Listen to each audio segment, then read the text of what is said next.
Free Jared Monroe, a former Crowder, Louder with Crowder staffer, claims he's being legally abused after quitting the toxic and abusive show.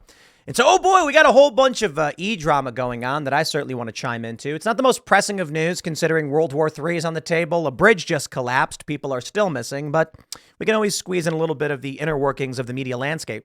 I do think it's important periodically to address these issues because I say periodically because we don't do a lot of them over here at Timcast. But this is the fabric of the independent media space, and what we do here can shape how things happen in the future. I say this to you, my friends. There is no ability of us to influence in a short term how the corporate press narrative machine operates. In the long term, that is the game plan. We stand before us at the precipice of the future of the media landscape. And what we do today will shape this landscape for generations to come. That being said, I believe technological advancement could alter the course of this in ways we don't yet recognize. But we are looking at the eclipsing of the corporate narrative machine, the top-down media empires, into independent meritocratic-based spaces. What we do here matters. So addressing stories like this, I think, is very important. This has a lot to do with Crowder, The Daily Wire, Candace Owens, Jared Monroe, Dave Landau, and oh boy, let's dive right in. Of course, we hosted here Steven Crowder and Candace Owens around the time this Daily Wire Crowder incident happened. And I tried to be, as everyone already knows, a fence sitter on the issue. And I'll tell you why. For one, if I don't know, I don't know. And so I try not to immediately be an arbiter of truth based on my personal emotions of whether I think Crowder is good or bad or Jeremy Boring is good or bad. I can only really just say, here are my experiences with these individuals. Here's what I think about them. Here's what I think may be happening. And then I hope you guys draw your conclusions, and I hope your conclusions lead to a greater wisdom of the crowd. That is to say, Jared Monroe, a former employee of Louder with Crowder, or I guess they're saying his name is Jared Mettello, but that's the name he goes by on social media, is alleging abuse. And there's an NDA and there's things involved. Now we've got a bunch of drama emerging. I don't know exactly what happened. And I don't know why I should immediately assume Steven Crowder is a bad guy. My first thought is plain and simple. I have no idea. But let's talk about the news. A former employee of right-wing media pundit Steven Crowder. I also think that's kind of pointless, Mediaite, to say right-wing pundit. You can just say pundit. Accused him of fostering a toxic and abusive work environment and then subjecting him to years of legal abuse after he left the company. In a video made public Tuesday, Jared Mettello, known publicly as Jared Monroe, and on the Louder with Crowder show, he was not gay Jared, claimed he had been tormented by the controversial internet personality for years. He does not name Crowder in the video, but a source told Mediaite he is the subject. I think that's fairly obvious to any human being with rational thought capabilities. Enough is enough. This can't go on any longer, Monroe said. I am currently being legally abused and intimidated into silence by a former employer. I'm going to pause right there. And my first response to this is, I'm sorry, dude. I don't believe any of it. I don't believe any of it, be it from Crowder or Monroe or anybody, because none of this makes functional sense to me. I don't understand, and perhaps I can't because of the NDA, but this is why I think there's something else going on. There's limits to what someone can do with an NDA, and putting out a video attacking who is clearly Steven Crowder in terms of NDAs and defamation, slander, libel, etc. You don't need to say someone's name necessarily. I mean, it can vary by state. But if you were to describe a scenario which makes plainly obvious the person you're speaking about, you were in violation of your NDA. If your NDA goes towards the function of the business, that's why I'm kind of like, I don't understand how he's saying he can't do this, but he's literally just done it. I'm not trying to have beef with the guy. No beef. I don't know. Let's read more. Monroe worked on Louder with Crowder from 2014 to 18, serving as a co-host on the show. The program reached a massive audience on YouTube, eventually boasting 5.8 million subscribers before it decamped to the much smaller alternative video platform Rumble, which is also silly because I'm pretty sure he's getting more views now doing both. In addition to the smaller platform, internet turmoil and scandal involving blah, blah, blah, blah, blah. Monroe decided to quit the show in August 2018, saying, I could no longer put myself or my growing family through the toxic and abusive work environment I'd endured for years. This place was and is a workplace rife with sexual misconduct, degeneracy, and aggression. The things I saw, the things done to me, and the things I witnessed my employer do to others were disgusting, shocking, and utterly indefensible. I have the receipts. Monroe claimed the work environment was so toxic that he was admitted to the hospital at one point for a heart condition and was put on anti-anxiety medication. Leaving wasn't easy, however. Monroe alleged that he was bullied into signing an aggressive separation agreement after a drawn-out legal fight in which Crowder's lawyers argued he should be blocked from working in media anywhere in the world for 2 years, have his personal Twitter account seized, and turn over all his personal production equipment that he paid for himself. All right.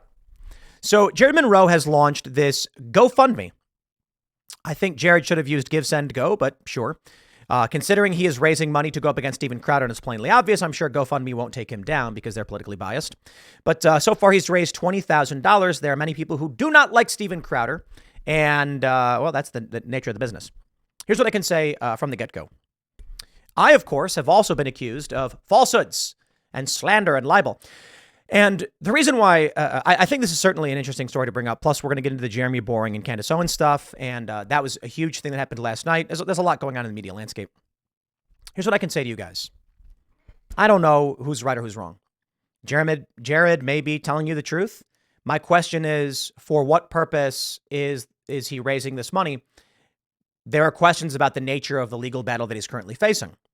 I don't quite understand. I'm not saying he's wrong. I'm saying I don't quite understand why he would be in a legal battle at this time of a public nature. There's always, I mean, we're talking 6 years after he left. My view is kind of, I've worked for a bunch of companies and we left. I've been involved in lawsuits with them. I've had NDAs and I choose my battles and I move on. That's just me. I don't know the circumstances of Jared, and I think perhaps because of the NDA, we can't know. I also feel like if he's this is the confusing thing to me. If he's raising money off of this, well, everybody knows who he's talking about. He's already violated the NDA. I'm not sure there's any lawyer who's going to advise him that this is going to fly in a court of law. You're not going to go to a judge and be like, I made a video accusing my former employer of serious abuse, and I'm raising money to go up against him legally, and everybody knows the basis of the legal challenge and the person who's currently at play in this dispute, and the judge is going to be like, well, that violates the NDA. Like, you agreed to this. So I kind of feel like he could have just come out and said it all, I guess. Non-disparagement, unconstitutional, et cetera, et cetera. Now, I'll tell you my personal bias. I have experienced in my life what I would call utmost betrayals to a shocking degree. I was speaking with some high-profile professional athletes recently, specific athlete, and we were talking about investment opportunities. We were talking about building industry and building culture. And one of the issues that came up was abject betrayal. And, I asked this of many people because it's not unique. It's not unique to me or to anybody else. But, I asked this guy, I was like, have you ever experienced like shocking betrayal from someone you thought was truly like your best friend or one of your best friends? And then one day it was just et tu, Brutus. And he says, of course. And I'm like, now that was a wake up call, wasn't it? I feel like when you have something, when I was broke, when I was poor, nobody cared to betray me in this way. There was petty interpersonal drama. I can't believe that dude stole my Pokemon Red, which he did, by the way. That was a long time ago. And that's just like, it was $30 at the time and it's horrible. But I'm talking now like, when you get to that point of success, and this is why I have asked a lot of successful people, have you been shocked by the betrayals you've experienced? They say yes. And so the question is Crowder really this awful guy or not? Well, there's been a lot of people who have accused him of it. And he's having issues with his family and stuff like that. I don't know. Certainly there have been many people who have accused me of things. And I'm just sitting here flabbergasted like this is all fake. In some of these instances, the people who have accused me have at the same time desperately been trying to get their jobs back to come back and work here because working here is like the greatest job ever. The hours are limited. You're expected just to do what like your task, but then you can hang out. We do food and poker on Fridays, unlimited vacation, unlimited sick time. Someone's like, I've got a thing coming up with the doctor. We say, do whatever you want to do. Someone's going to have a kid. We say, as much time as you want. No questions asked. If it comes to the point where you don't want to be here anymore, we'll simply have a conversation about it. And I think that becomes apparent to both of us that you don't want to be here anymore. But like maternity and paternity leave, do whatever you want. And I have people who are here who are like, I think I'm going to be sick. I'm like, bro, I don't care if you're sick. take the time off, just literally say, hey guys, I'm off today, feeling sick. And we say, don't even worry about it. We will figure it out. We will work together. We'll pick up that slack. But I truly respect the crew that we have here. I think everybody who's here wants to be here. With all that being said, unlimited vacation time, unlimited sick time with, I shouldn't say no questions asked. It's like if you're like, I'm on vacation, you disappear for 2 weeks, we're going to be like, where'd they go? We actually got worried about one of our employees once because we were like, it wasn't a vacation thing. We were just like, we hadn't heard from them a little bit. And so we're just, we want to make sure, you're alive. But as long as you tell us, just say, hey, I've got to do this thing. We go, okay, we'll pick up the slack. All that being said, somehow psychotic fake stories emerge about me. And I'm just like, I don't know how you deal with it. I don't know who you trust. I don't know who you believe. And there are people who go online to this day and post fake things, just outright made up fake things. It makes it very hard for me to initially just jump on this and attack Steven Crowder. I don't think he's perfect. I'm not perfect. Here's how H. Pearl Davis responded to the Jared Monroe Free Jared video. She posted a tweet from a year ago where Jared Monroe says, to Hillary Crowder, who was like a sister to me, I love you and I am here for you. Pearl Davis says, you guys are not going to understand till later, but I will bet money this is orchestrated by the ex-wife. There are details missing. Why was he sent the original cease and desist? Now he is asking for donations. Something is not adding up.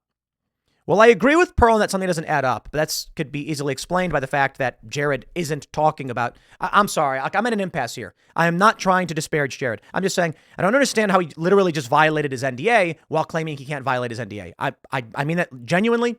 This video he put out clearly violates his NDA. You need to understand about NDAs and non-disparagement is that I am subject to several, and I just never bring it up, and they've never become an issue for me. But having been in court a year ago, sitting before a judge, oh man, was that fun? No, I don't know if we had the judge. Yeah, it was the judge. I can tell you, there are a lot of things you can say, and there's a lot of things you can't say. And this is one of the things you can't do. I don't understand. Like, we had issues where the judges were reprimanding some of the people involved, not us, because they would post passive things. And it's just like, you can't, that's like the court, or you can't do that. So I just don't understand. I really, really don't. So a lot of people have been, they've accused Steven Crowder. Candace Owens says, everything Jared Monroe is saying is true, and he is one of many people that has been enduring this legal abuse for years. Crowder's ex-wife and family, and virtually all of his former employees, including Dave Landau, should similarly find the courage to speak out. And that's what I agree with Candace Owens. And I gotta shout out Candace Owens. Tremendously impressive. I'm a big fan. I gotta be honest. I tweeted that I didn't think much of her until I went on her show. And when I say I didn't think much of her, it's not that I thought negatively. It's not like, if you say like, I don't think much of that guy, you're saying like, no. What I meant is I don't often even think about her work. I don't care to follow her tweets. I just know passively of her. And then I went on her show and I was like, not only does she research, read the news, form strong opinions, defends her opinions, has a strong worldview, but her logic was very much in line with my, I'm like, what she's saying is correct. We've both read these similar stories. We've both come to similar conclusions. She is smart and she knows what she's talking about. Shout out to Candace Owens. With her saying this, I agree. I won't tell Jared what to do.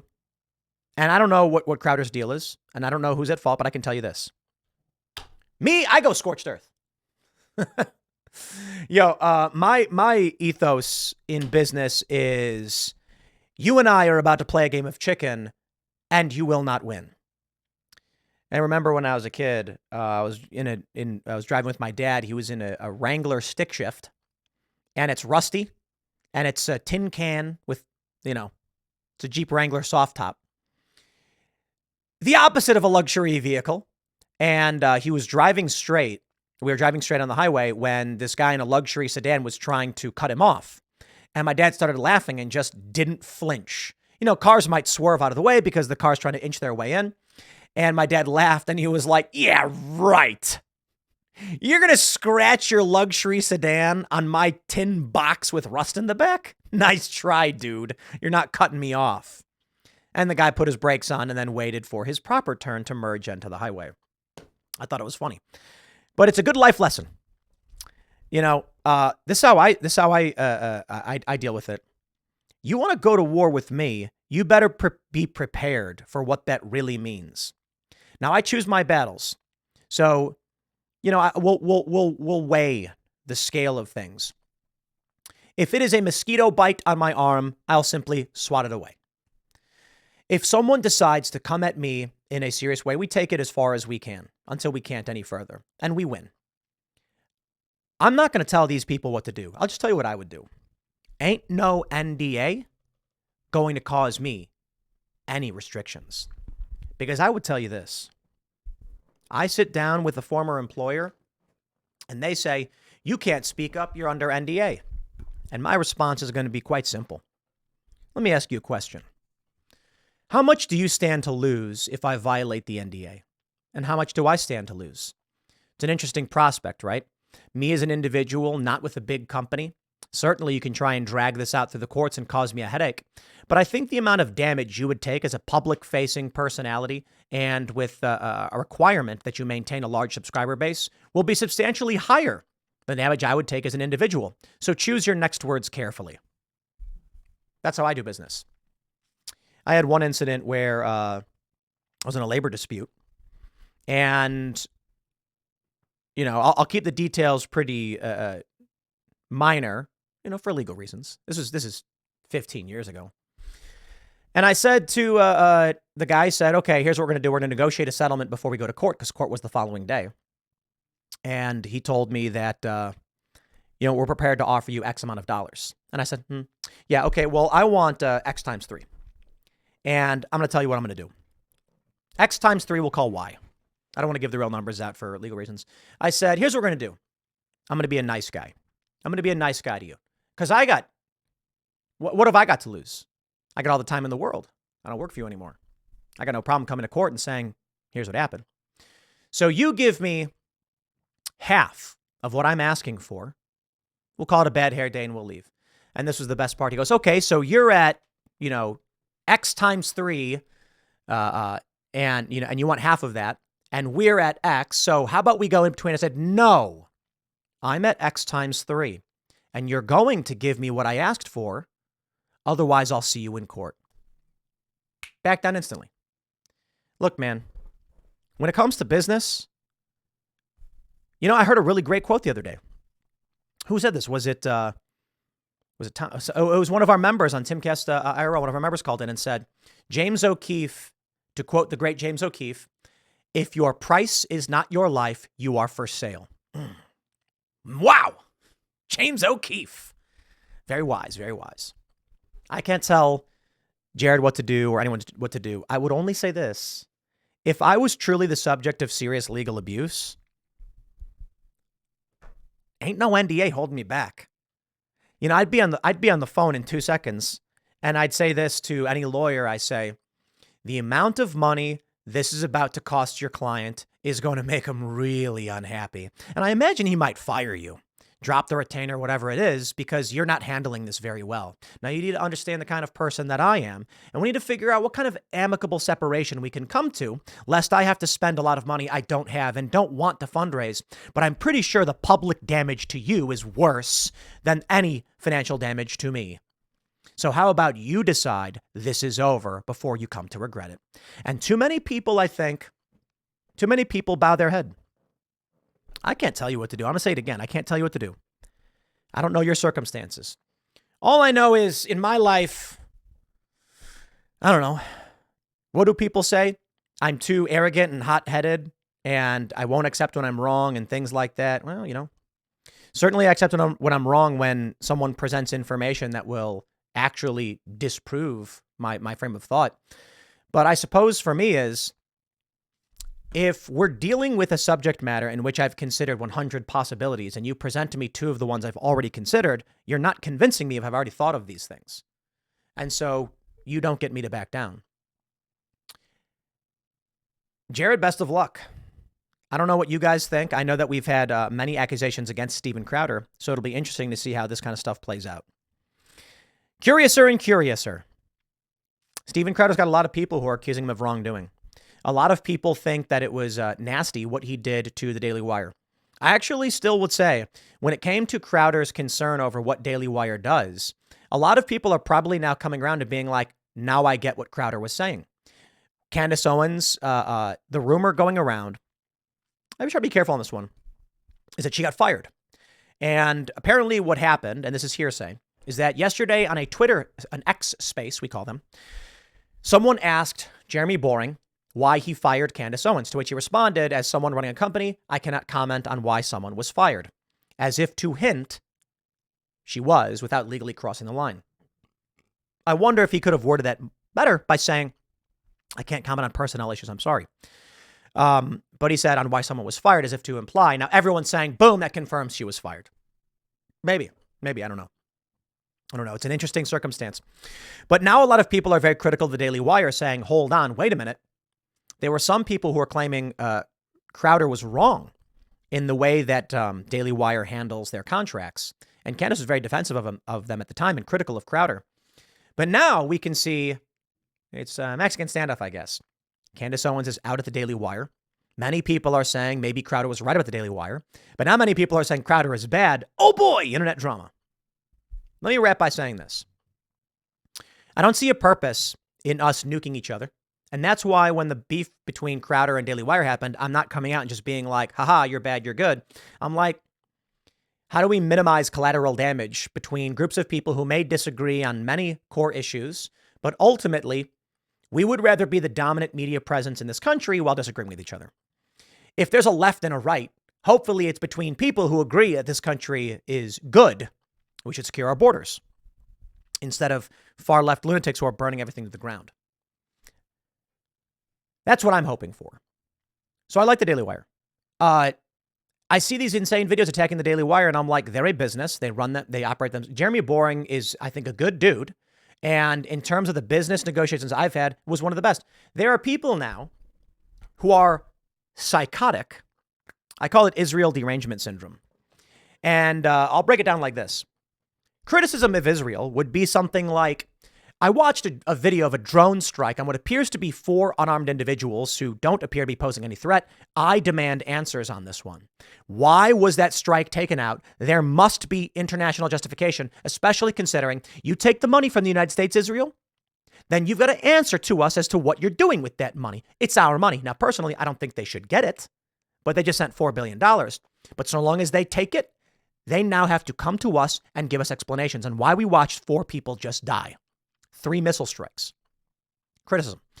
Now, what I would refer to as Israel derangement is when I have these people who I wonder if they're actually pro-Israel. And I really do think this. Because they post things like Tim is trying to interview with the Israel Wire, and they say a bunch of weird like Jewish insults and stuff. And I'm like, it's so funny that they don't watch the show. They don't know any of my positions on foreign policy, but they have a derangement. They're not criticizing Israel. They just post weird memes where they claim like Luke Rudkowski is Jewish, which he's like, it's the weirdest thing ever. My favorite was the one that claimed Brian Stelter was Jewish. And I'm like, isn't he like Orthodox or something? That's derangement. Derangement. Okay.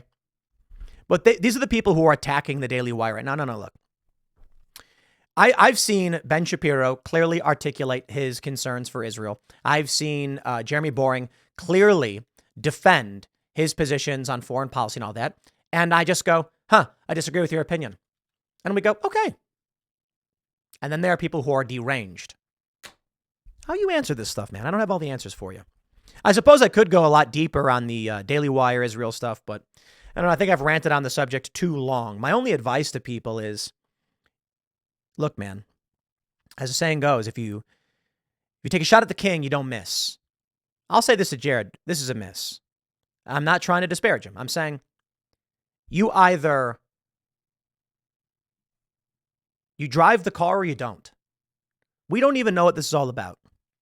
Petty drama, I guess. Maybe not. What's the purpose of it?